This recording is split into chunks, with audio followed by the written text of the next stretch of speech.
जब हिसाब किताब का काम फैसल हो चुकेगा तो शैतान कहेगा, जो वादा अल्लाह ने तुमसे किया था वो तो सच्चा था, और जो वादा मैंने तुमसे किया था वो झूठा था, और मेरा तुम पर किसी तरह का जोर नहीं था।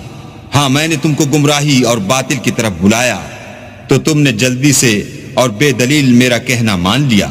तो आज मुझे मलामत न करो, अपने आप ही को मलामत करो। न मैं तुम्हारी फरियाद रसी कर सकता हूं और न तुम मेरी फरियाद रसी कर सकते हो।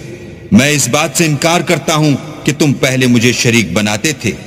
बेशक जो जालिम हैं उनके लिए दर्द देने वाला अजाब है।